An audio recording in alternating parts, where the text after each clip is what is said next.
This text is being made to redesign our cultural beliefs from impulsive and ethical to scientific and rational in order to reduce problems being created by conception called love. This text may have some philosophical ideas that can seem as ethically not right or bad, but scientifically as good. The facts in this text are found from scientific researches and experiments.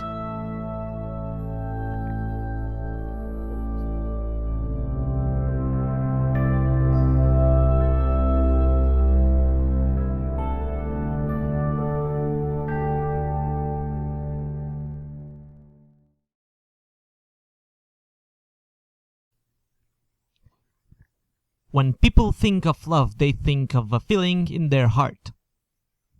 People tell us to listen to the heart, to give to the heart to choose the lover. But looking at the heart scientifically, we discover a muscle whose only option is to run the blood through our bodies. So why do we feel the love in the heart? When you sense somebody attracting you by seeing, listening, or by any other way, your brain goes to conclusion that you may be perfect in his or her senses. This creates a stressed situation. Brain tries to solve too many things too fast and hit the neurons. For to solve the hit, brain synthesizes adrenaline, which increases the blood pressure to transport the molecules of oxygen to your brain faster, and increases the speed of breathing.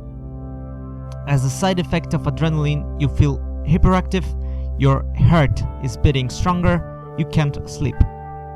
In the same time, if you see your partner attractive, and you were expecting him or her to be attractive, your level of dopamine and serotonin increases and you feel good.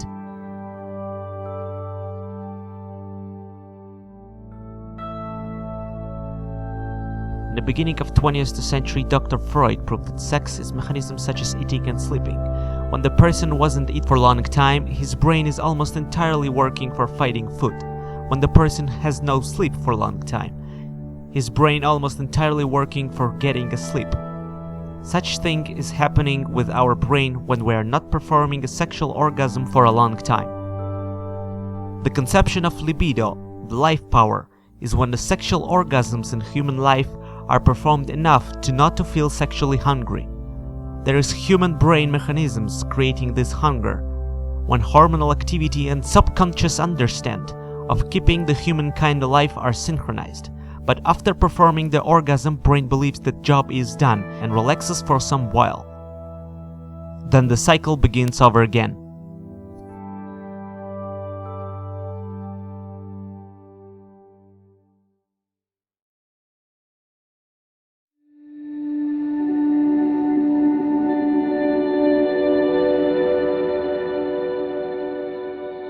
Human brain has about 100 billion neurons, the little electrical connection that allow us to think, to feel, and to control ourselves.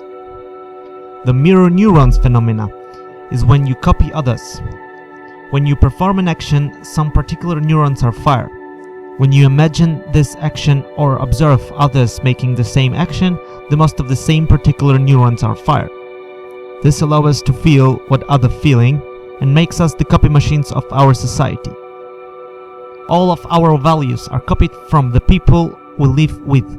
The understanding of what is good and what is bad are being the consequences of interpretations that design of our society go with.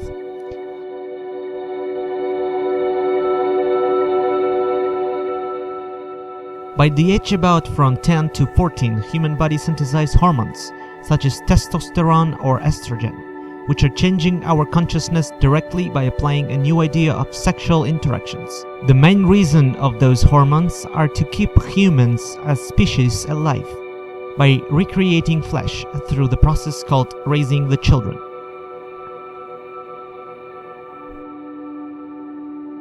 Boy or girl raised to the age 10 to 14 will start the new process in the brain to search the partner for sexual act. But the way he chooses the partner is strongly connecting to his concept of what is pretty or who is the good partner that comes directly from the society that he or she lives in.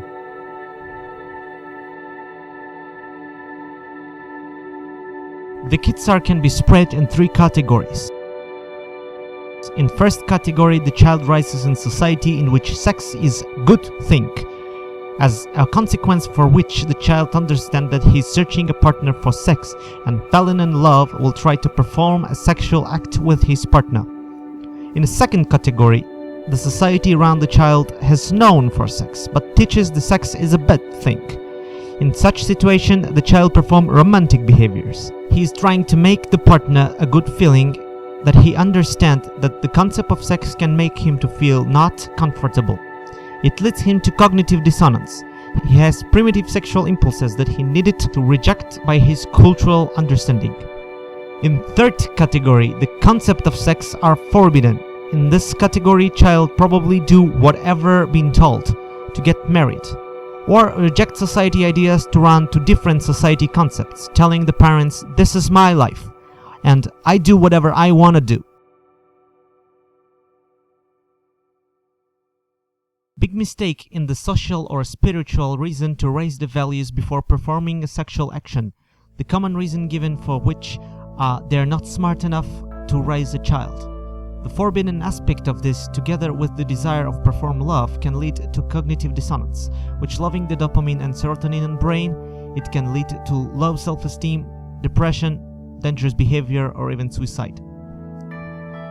Other reason for such cognitive dissonance can be a situation in which perfect partner doesn't find you as a perfect partner, in various reasons, that often been caused by society's concept of who is the perfect partner.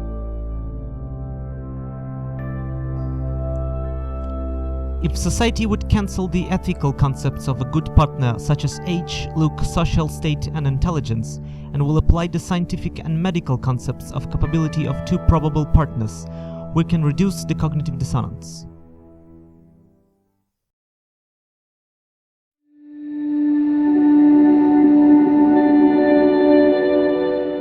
Oxytocin is a hormone that's synthesized by performing an orgasm, which lead people to attachment with the partners. In the same way, oxytocin is a parental hormone synthesized while birth that connects parents to the children. If some particular boy or girl learn a lesson that nobody wants him, he or she will try to perform orgasm in different way, using masturbation or buying sexual partner. Often the second way is being forbidden or problematic from the point of view of society, so the people often choose the first way, masturbation. This action leads to synthesis of oxytocin, but can be problematic if there is no partner. The consequence could be described as paraphilia, when the patient is attached to not normal possible partners or to himself. Good example of paraphilia is pedophilia, necrophilia and homosexuality.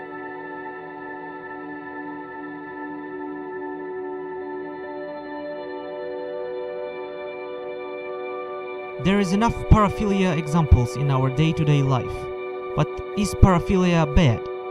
The answer for this is everything in our life can be called good and bad. As example for this are primitive villages in forest of Amazon. Their ethical values are different than ours. Those people has no internet or any kind of social media to share their experience with other world.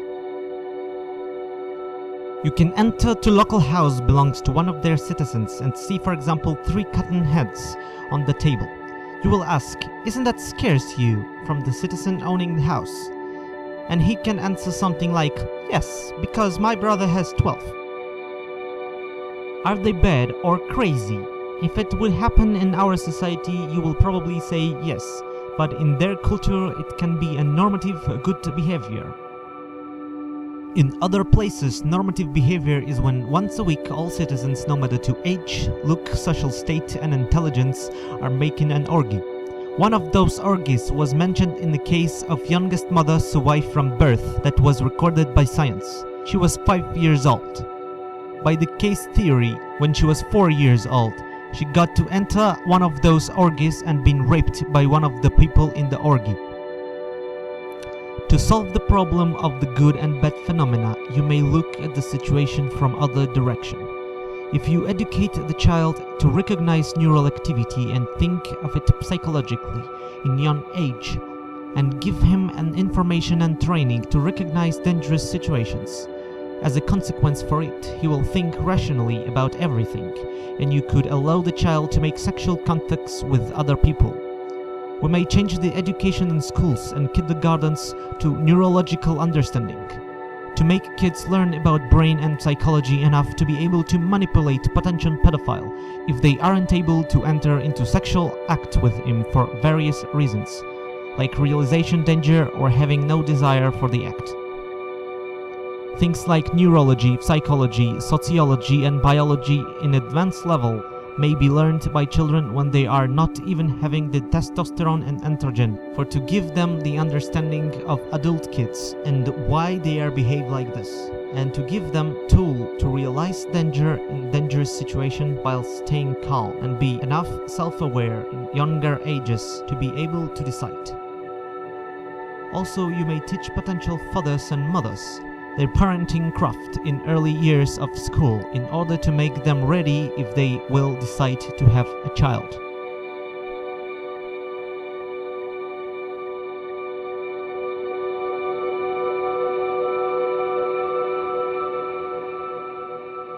Love isn't a constant thing. The oxytocin can make people attached to each other, but it isn't solving the internet speed effect, which is when graph of something that may be drawn as straight line is being drawn as a random wave that goes up and down in the time. The people aren't loving other people in the same level all the time. Sometimes they will like them more, and sometimes they will like them less. It can cause some problems with marriage, that believes that people can somehow stay in the same level of love till the end of their lives. If to cancel from the society the concept of marriage and make people aware of the internet speed effect in the levels of love, we can make people control their jealous and solve many crime problems that been created by this.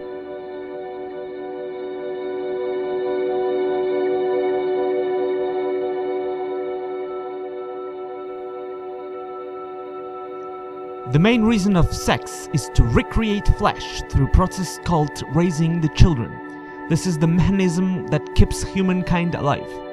If the people not perform this act, will perform just masturbations, or will perform this only using condoms, the humankind is in danger. The real problem becomes from the fact that the women feel incredible amount of pain with birth. The theory behind of that it leads to higher oxytocin level, and the mother become better parent for the child. Other words, this pain makes her respect the child as something very important. But because the reason of the pain, many women do not want to be pregnant. So they use condoms to fix the sexual hunger without getting pregnant, and invent ethical and governmental rules and laws that not allow men to use they as incubators for the children without their will. The answer for it will never be found in pleasing way for everybody if to think ethically. From one side, the women don't want to feel pain, but from the other side, the humankind will not survive if no one will get pregnant. Rational thinking is not requires pain as a reason of actions or disactions. It requires calculations in order to get rational answers. The regular woman body is built to hold the strength of this pain without any health consequences. The pain is still there, but is no actual danger involved. So the answer of this is that once in a while woman may perform sexual act for the main reason, but the rest of the times she can hold the level of libido in other ways, do not to feel sexually hungry. She may never forget that on her particularly is the responsibility of keeping humankind alive.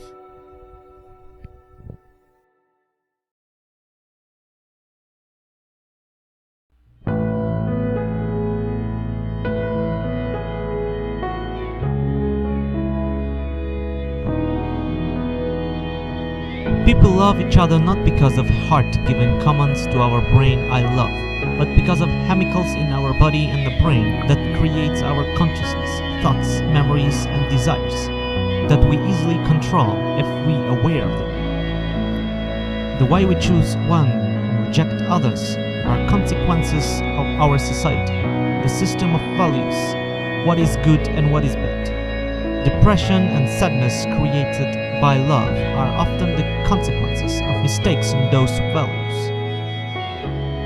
The straight scientific understanding of this can give us more ability to love in freedom without side effects, like depression, obsession, and such. We need to stop jealous the partners because nothing is forever.